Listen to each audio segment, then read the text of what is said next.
नमस्कार, मैं हिमांशी अरोड़ा। स्वागत है आप सभी का जस्ट इंडिया में। चले रुक करते हैं आज की खास खबरों की ओर। खबरों के प्रायोजक हैं आरोग्य मास्क लगाएं, कोरोना से सुरक्षित रहें। कमल चौक industries, a trusted school of chalk, manufacturers and suppliers of chalk, color chalk, duster, mask, sanitizer, etc. Asian colour coated Ispat limited, आपका विश्वास हमारी पहचान। मेडिफिर international, taken a step to keep you safe from corona virus. रंज किया showroom in Rohtak and Bahadurgarh. Showroom पर आएं, test drive लें और गाड़ी बुक कराएं। नई दिल्ली मेट्रो के सफर में आज एक और नई सौगात जुड़ गई है। प्रधानमंत्री नरेंद्र मोदी ने सोमवार को देश की पहली ड्राइवरलेस मेट्रो को हरी झंडी दिखाई है। पहले चरण में ड्राइवरलेस मेट्रो मेजेंटा लाइन पर जनकपुरी पश्चिम से नोएडा के बोटेनिकल गार्डन मेट्रो स्टेशन तक दौड़ेगी, जिसके बाद में आगे भी इसे बढ़ाया जाएगा। देश की पहली ड्राइवरलेस ट्रेन दिल्ली मेट्रो के मेजेंटा लाइन और पिंक लाइन पर चलाई जानी है। पहले चरण में ड्राइवरलेस ट्रेन मजेंटा लाइन पर जनकपुरी पश्चिम से नोएडा के बोटेनिकल गार्डन मेट्रो स्टेशन के बीच दौड़ेगी। उसके बाद साल 2021 में पिंक लाइन में 57 किलोमीटर तक ड्राइवरलेस मेट्रो चलाने की योजना है, जो मजलिस पार्क से शिव विहार तक की दूरी तय करेगी। पश्चिम बंगाल में चुनाव से पहले सीएम ममता बनर्जी की मुश्किलें बढ़ गई हैं। सीबीआई ने सुप्रीम कोर्ट में कहा है कि बंगाल में मुख्यमंत्री राहत कोष के पैसे से घोटाले में फंसी तारा टीवी के कर्मचारियों को सैलरी दी गई है। इस फंड से 23 महीने तक कर्मचारियों की सैलरी का पैसा निकाला गया। सरकारी फंड से प्राइवेट कंपनी के कर्मचारियों को सैलरी देने का ये पहला मामला सामने आया है। सीबीआई ने कोर्ट को बताया कि मई 2013 से लेकर अप्रैल 2015 के बीच तारा टीवी के कर्मचारियों की सैलरी के लिए हर महीने सीएम रिलीफ फंड से 27 लाख रुपए दिए गए। इस दौरान तारा टीवी एप्लाइज वेलफेयर एसोसिएशन को 6.21 करोड़ रुपए का भुगतान किया गया। इस मामले में और जांच जारी है। केंद्र सरकार के 3 नए कृषि कानूनों के खिलाफ पिछले 1 महीने से ज्यादा समय से अन्नदाता दिल्ली की सीमाओं पर डटे हुए हैं और विरोध प्रदर्शन कर रहे हैं। इसी दौरान किसानों और केंद्र सरकार के बीच 5 दौर की बातचीत भी हो चुकी है, जो बेनतीजा ही रही है। अब 29 दिसंबर को एक बार फिर से किसानों और सरकार के बीच वार्ता होनी है। कयास लगाए जा रहे हैं कि इस बातचीत के बाद कोई हल निकलेगा। वहीं इसी बीच कांग्रेस पूरी तरह से किसानों का समर्थन कर रही है। कांग्रेस पार्टी के नेता राहुल गांधी ने किसानों के हौसला अफजाई की खातिर ट्विटर पर कविता की कुछ पंक्तियां लिखी। इन पंक्तियों के जरिए राहुल गांधी ने अन्नदाताओं को अपने लक्ष्य की ओर बढ़ने के लिए कहा। साथ ही कहा कि उनको रोकने के प्रयास भी किए जाएंगे, लेकिन वो बिना डरे आगे बढ़ते रहें। कोरोना संक्रमित उत्तराखंड के सीएम त्रिवेंद्र सिंह रावत को दिल्ली एम्स के लिए रेफर किया गया है। उनके साथ उनकी पत्नी और बेटी भी साथ गई हैं। उन्हें जीटीएस हेलीपैड से दिल्ली एम्स के लिए भेजा गया। बता दें कि तबियत खराब होने पर रविवार देर शाम उन्हें राजकीय दून मेडिकल कॉलेज अस्पताल में भर्ती कराया गया था।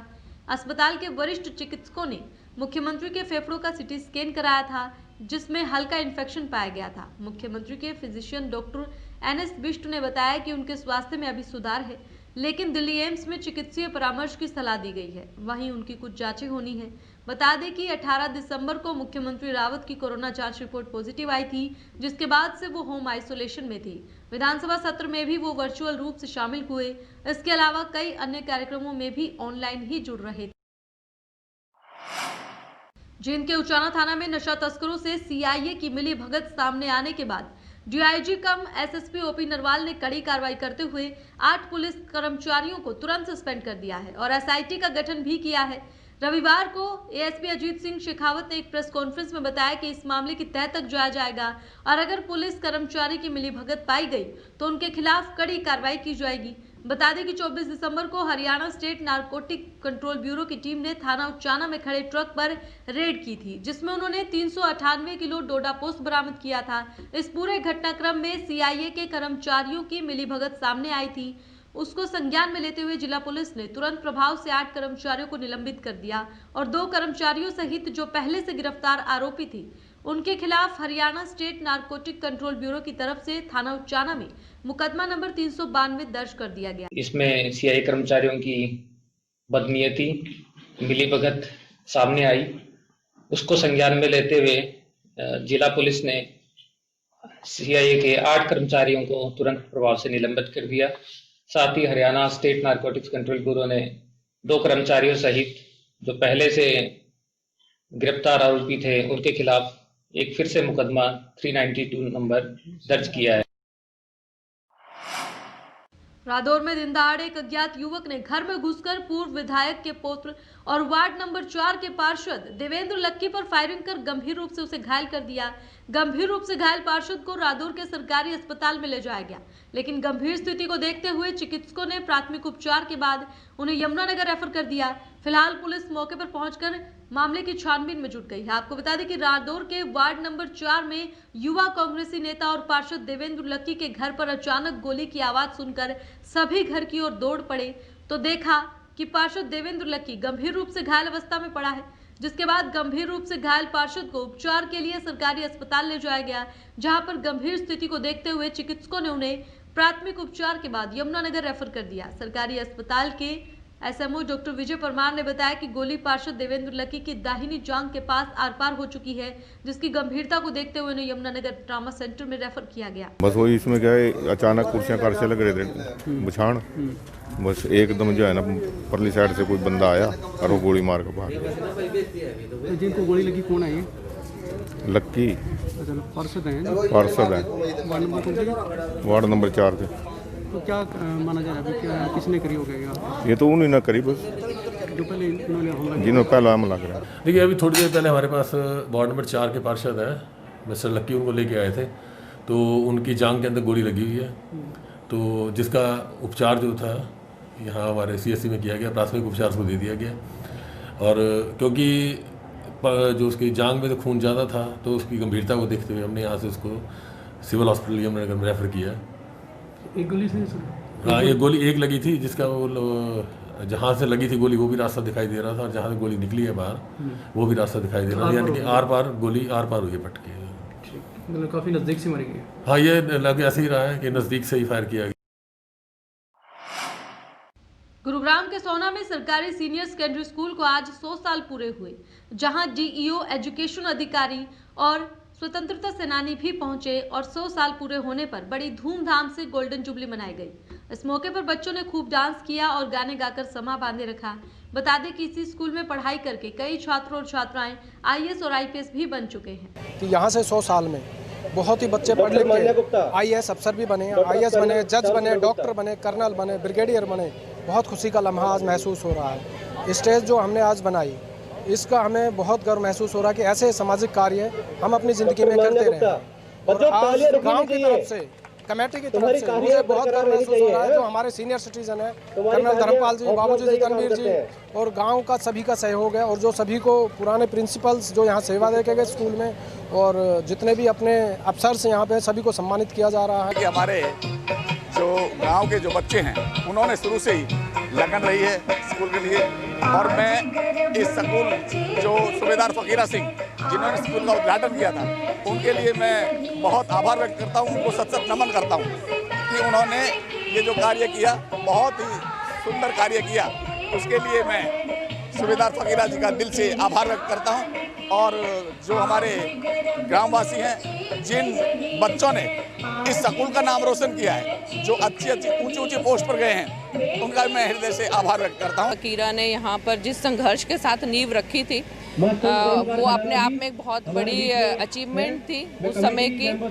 2 दिन में सैंक्शन को लेना, उस समय mister Elliot was commanding this area, उनसे परमिशन लेके 2 दिन के अंदर सब चीज़ों का प्रबंध करना और स्कूल की परमिशन लेना, अब बहुत ही मेहनतों के साथ में स्कूल की नींव रखी गई थी। उसके आज 100 बरस पूरे होने पर, और उस 100 बरसों के अंदर इस गांव से इस स्कूल ने हर फील्ड के अंदर, चाहे वो डिफेंस में रहा हो, चाहे वो स्पोर्ट्स में रहा हो, चाहे वो शिक्षा जगत में रहा हो, हमें बहुत सारे रत्न इस विद्यालय से, इस गांव से मिले।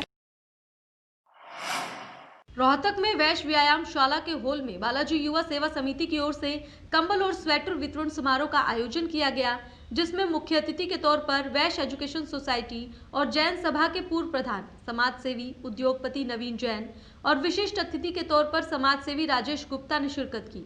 इस आयोजन से पूर्व महामंडलेश्वर बाबा कपिलपुरी महाराज, समाज सेवी नवीन जैन और समाज सेवी राजेश गुप्ता का समिति के पदाधिकारियों द्वारा फूल मालाओं से स्वागत किया गया। ये जानकारी सेवा समिति के प्रधान संजय गोयल ने दी। उन्होंने बताया कि समाज सेवी नवीन जैन पिछले 2 महीने से असहाय, जरूरतमंद गरीबों के लिए अलग अलग संस्थाओं और सेवा समितियों के माध्यम से शहर के अलग अलग क्षेत्र में कंबल और स्वेटर वितरण कर रहे हैं। बालाजी युवा सेवा समिति के प्रधान संजय गोयल ने बताया कि समिति पिछले 10 वर्षों से सामाजिक सेवा करने में लगी है। समिति का उद्देश्य ज्यादा से ज्यादा परिवारों को कंबल और स्वेटर बांटना है ताकि कोई भी व्यक्ति या परिवार ठंड से परेशान ना हो।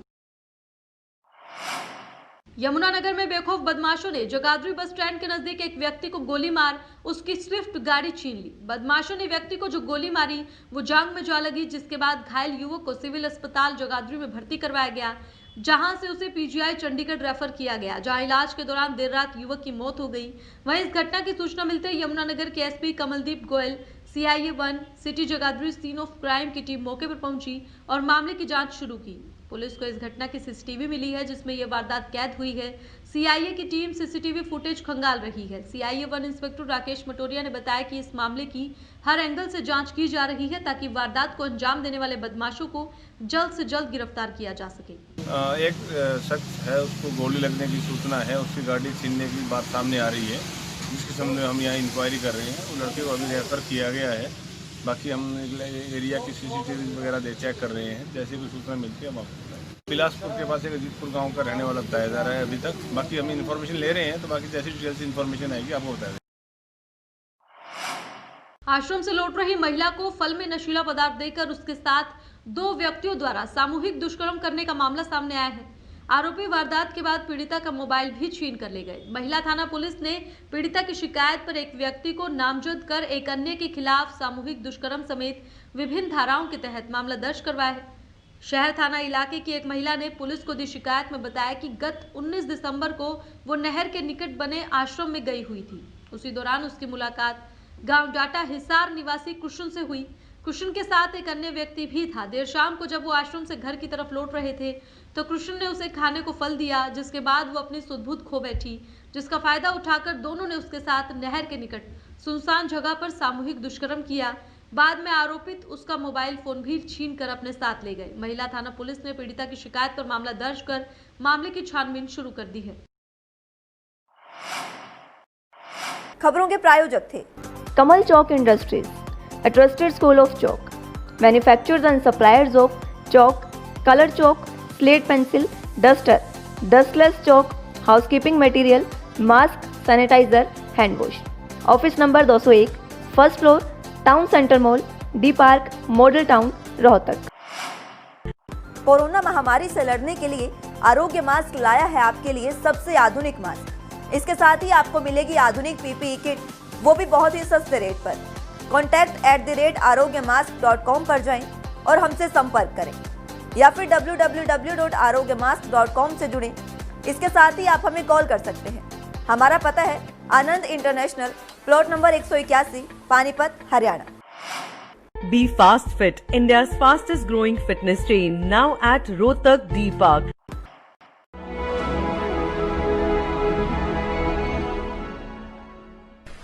चाचा, आपने नया घर बनवाया है तो घर की छत पर कौन सी शीट लगवाई है?